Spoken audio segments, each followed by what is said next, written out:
একদিকে বড়দার আবদার রক্ষা করে তারপর ছেলে মেয়েদের আবদারও রক্ষা করে নিলাম। তাহলে দেখতে থাকেন যে কি আবদারটা রক্ষা করলাম। হ্যালো ফ্রেন্ডস, নমস্কার, গুড মর্নিং সবাইকে। ইলাজ ভ্লগে স্বাগতম। কেমন আছেন সবাই? আশা করি ভগবানের কৃপায় ভালোই আছেন। আমিও তো অনেক ভালো আছি। ইলাজ ভ্লগে আরেকটি নতুন ব্লগ ভিডিও নিয়ে চলে আসলাম আপনাদের জন্য। এটা আজকে কিন্তু নুডলস রান্না করছি, কারণ এটা হচ্ছে বড়দা বলল যে লাঞ্চে নাকি এই নুডলস খাবে। লাঞ্চের সময় আর বাসায় আসবে না খেতে, কারণ অনেক কাজ আছে অফিসে। সেই জন্য আমাকে রাতেই বলে রেখেছে যে সকালবেলা নুডলস রান্না করো, ওই নুডলসই নিয়ে যাব, ওই নুডলসই আমি লাঞ্চে খাবো। তাই এখন আবদার করেছে, সেটা তো আর রক্ষা না করে পারি না, তাই না বলেন? তো তারপরে কিন্তু ওই আবদারটা রক্ষা করে নিলাম। আর এইদিকে দেখেন কতগুলা আলু আনছে, এক বস্তা, একদম বড় বস্তার এক বস্তা কিন্তু আলু দিয়ে গিয়েছে। তারপরে শাশুড়ি মা কিন্তু এখানে আলুগুলো বেছে নিচ্ছে, বড় বড় কতগুলো আছে, ছোট ছোট কতগুলো, সব কিছু সাইজ মতো করে রেখেছে। এই দেখেন রান্নাঘরে কতগুলা, তারপরে নিচ দিয়ে পেঁয়াজ রাখা হয়েছে, রসুন, মিষ্টি আলু, তারপরে যে গোল আলু। ওপরে দেখলেন কিন্তু শুধু গোল আলু, তারপরে আরও দেখাচ্ছি আপনাদের গোল আলু। ওই দেখেন কতগুলো গোল আলু, সব কিছুই কিন্তু অনেক সুন্দর সুন্দর, এগুলো সব সুন্দর করে বেছে রাখা হয়েছে। ওই দেখেন অনেকগুলো আলু, এইগুলো দিয়েছে হলো 2 দিন আগে। আর এই যে আজকে আমি কিন্তু অনেক কাজ করতেছি, শাশুড়ি মা বেছে বেছে দিচ্ছে। আজকে কিন্তু আমাদের রুমেই রাখা হচ্ছে, তা না হলে আর উপায় নেই, কোথায় রাখবে আর, রাখার মতো কিন্তু আর এত জায়গা নেই, কারণ এত বড় বাসা, তারপরেও কিন্তু জায়গা হচ্ছে না। আলো হচ্ছে অনেকগুলা, সব কিছু সুন্দরভাবে সাজিয়ে রাখা হচ্ছে। এই তো আমাদের রুমে কিন্তু সবগুলোই রাখা হয়েছে। ওই দেখেন এখান দিয়ে কত আলো, আলোগুলো কিন্তু একদম সুন্দর। এভাবে সাইজ করে বেছে রাখলে কিন্তু রান্না করার সময়ও নিতে সুবিধা হয়। এই তো তারপর আবার চলে এসেছি রান্না করতে। এখন কিন্তু আমি সবজিটা রান্না করে নিচ্ছি। এই সবজিটা কিন্তু দারুণ টেস্টি হয়। এই সবজি দিয়ে রুটি দিয়ে খেতে খুবই ভালো লাগে। মিষ্টি কুমড়ো, গোল আলু, বেগুন আর হচ্ছে টমেটো, এগুলো দারুণ টেস্টি হয়। এগুলোতে কিন্তু আমি বেশি জল দেব না, একটু জল দিয়ে তারপর রান্না করব।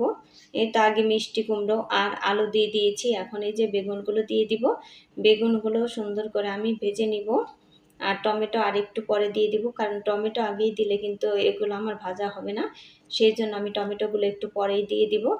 আর প্রথমেই তো দেখলেন যে বড়দার আবদারটা রক্ষা করে নিলাম, তারপরে কিন্তু ছেলে মেয়েদের আবদারটাও আমি রক্ষা করে নিব, কারণ শুধু তো বড়দের আবদার রক্ষা করলেই হবে না, ছোটদের আবদারও তো রক্ষা করতে হবে, তা না? কারণ ছেলে মেয়েরা কী চায় সেটা তো আমাদেরই দেখতে হবে, ওদেরও তো মন রক্ষা করে চলতে হবে, তা না হলে হবে কেমনে? এই তো আমার সবজিটা কিন্তু হয়ে গিয়েছে। জিরে গুঁড়ো এই কৌটোতে অল্প একটু ছিল, আমি কিন্তু কৌটো ধরেই ঢেলে দিয়ে দিলাম। সবজিটা এতটাই টেস্ট হয়েছিল, রুটিতে খেতে তো দারুণ হয়েছে। আর সবজিতে কিন্তু একটু চিনিও দিয়ে দিয়েছি, কারণ একটু মিষ্টি মিষ্টি সবজি কিন্তু খেতে খুবই ভালো লাগে। আর ওদিকে কিন্তু আমি আবার রুটিও ভেজে নিচ্ছি, কারণ খাবো হলো রুটি দিয়ে এই সবজিটা।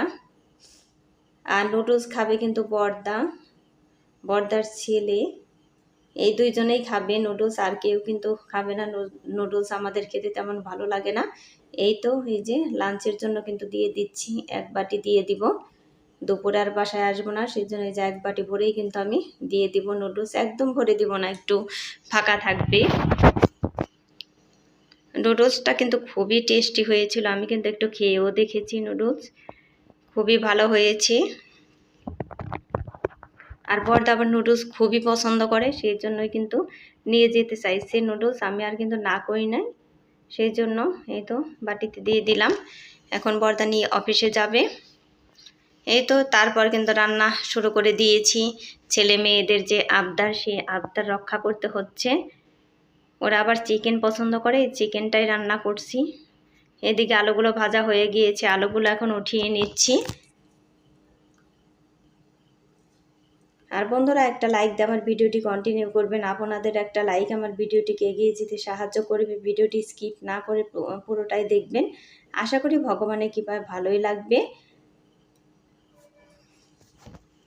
আর আমার চ্যানেলে নতুন হয়ে থাকলে একটা সাবস্ক্রাইব করে পাশে থাকা বেল আইকনে ক্লিক করে দিবেন, তাই নোটিফিকেশন চলে যাবে সবার আগে আপনার কাছে।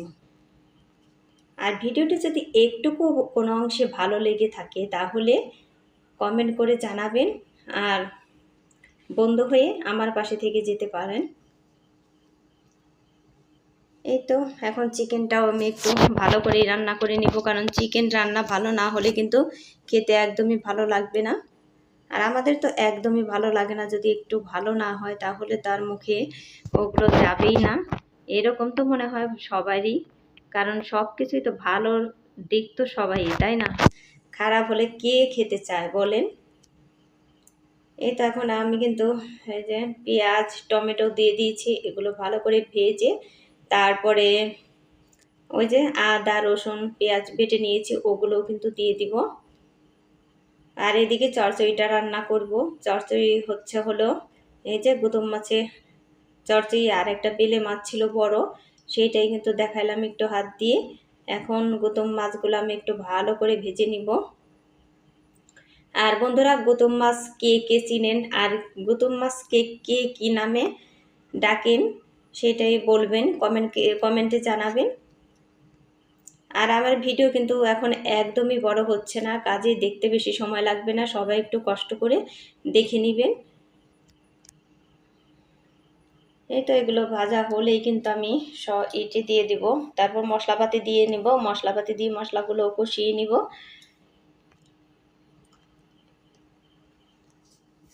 আর চিকেন রান্না হলে কিন্তু ছেলেমেয়েরা আর কিছু খেতে চায় না, এই চিকেনটাই খেতে চায়। আর আমাদের কিন্তু শুধু চিকেনের তরকারি হলে খাওয়া ভালো হয় না, এর সাথে আরও কিছু লাগে। সেই জন্য কিন্তু আমাদের জন্য এই যে মাছ রান্না করতেছি, তারপরে যে সবজি যে সকালে রান্না করলাম ওর সবজিটাও কিন্তু রয়ে গিয়েছে, আর একটা ভাজি আছে, ভাজিটাও খুবই টেস্টি হয়েছে। সব কিছু বলতে পারতেছি যে টেস্টি হয়েছে, এগুলো তো আগে খেয়ে তারপরেই ভয়েস দেওয়া এগুলো নাকি, সবগুলো তো পরে ভয়েস দিচ্ছি ভিডিও এডিট করে। এই তো একটু জলও দিয়ে দিলাম যাতে নিচ থেকে পুড়ে না যায়। এখন এই যে মশলাগুলো আমি ভালো করে কষিয়ে নিব, কষানো হলে পরেই কিন্তু আমি চিকেনগুলো দিয়ে দিব। এই তো এই যে এই গুতুম মাছগুলো কিন্তু একটু নরম, সেই জন্য ওই দেখেন লেগে লেগে পড়ছে। আমি তেল এতটাই গরম করে দিয়েছি তারপরেও লেগে লেগে পড়ছে।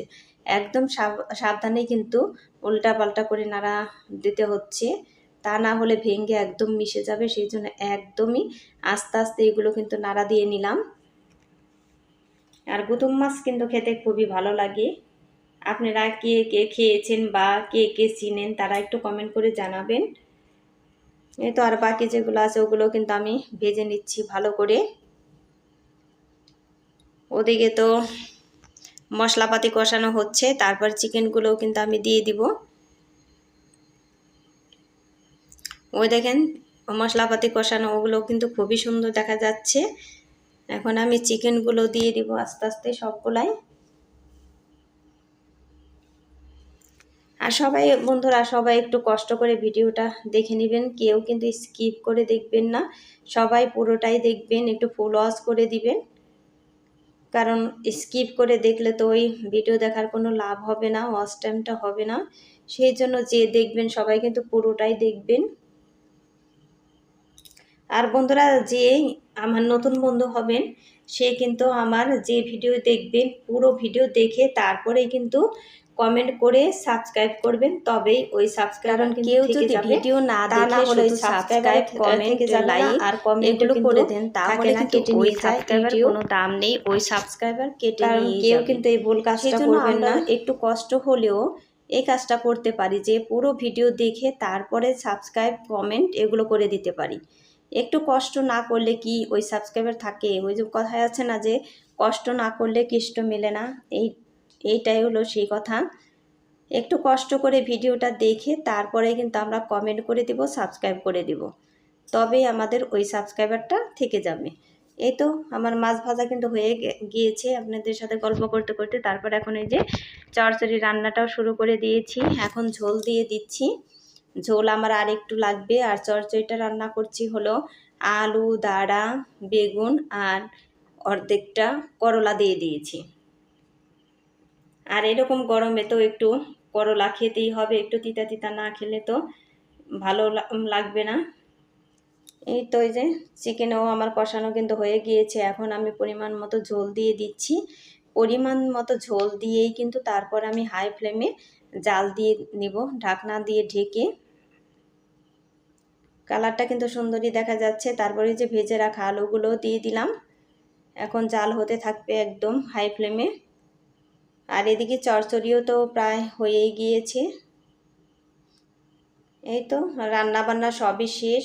সবাই ভালো থাকবেন, সুস্থ থাকবেন এই কামনা করে ভিডিওটি শেষ করছি। পরবর্তী ভিডিও দেখার অনুরোধ রইল। Tata, bye bye.